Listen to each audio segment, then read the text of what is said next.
Здравейте! Казвам се Спас и днес ще ви представя последните 4 навика от 7-те навика на високоефективните и успешни хора.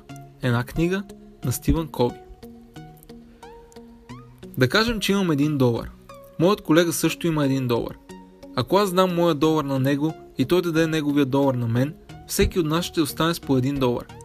Но ако аз имам интересна идея и той също има интересна идея и двамата споделим идеите си, и двамата ще имаме по 2 идеи.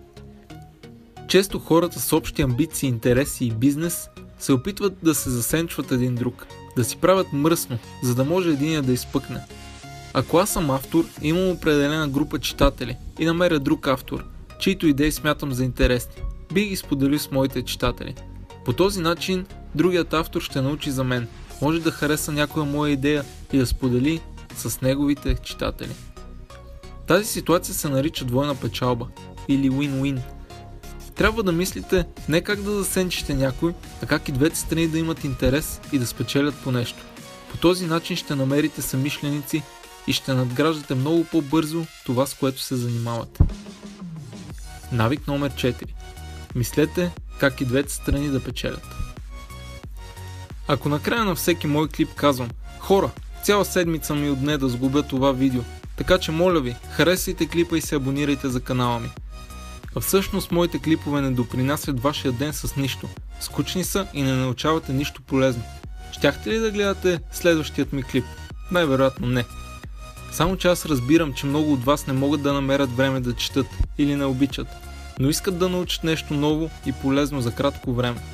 Затова прочитам една книга, взимам най-важните идеи и ги споделям с вас по интерактивен и разбираем начин.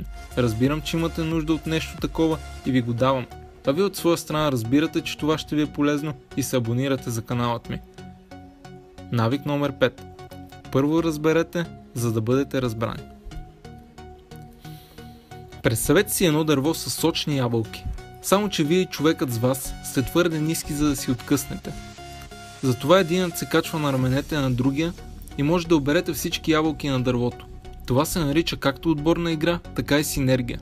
Когато двама или повече души обединят усилия и постигат резултати, които по-отделно не биха постигнали, подобно на навик номер 5, този подтиква към комуникация и работа в екип. Няма нищо лошо да потърсиш помощ, когато не знаеш нещо. Човек се учи докато е жив. Навик номер 6. Ако ви е нужна помощ, потърсете я. Представете си също дърво с ябълки, но как един човек го реже с трион. Човекът влага много усилия, но почти не напредва. Тогава идва съседът му и му казва: хей, ако си подостриш триона, ще започне да реже много по-добре. А той му отговаря, че подострянето ще му отнеме твърде много време. Не ни ли се случва твърде често да не искаме да отделим време за нещо, което от друга страна ще ни спести време? Не искаме да отделим 30 минути за тренировка, която ефективно ще ни държи красиви и здрави. Не можем да четем по 15 минути на ден, което ефективно ще ни обогатява интелектуално. Не, тези неща отнемат твърде много време. И после питаме как да сме по-ефективни, но не искаме да правим малки лесни стъпки всеки ден. Това е като да кажеш на строителен инженер: не се тревожи за основата.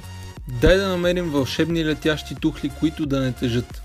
Ефективността изисква малки, но ключови стъпки, спестяващи време и усилия. Навик номер 7. Мислете как да сте ефективни. И като заговорихме за ефективност, има хора, които работят по 1 час, но вършат работа за 8.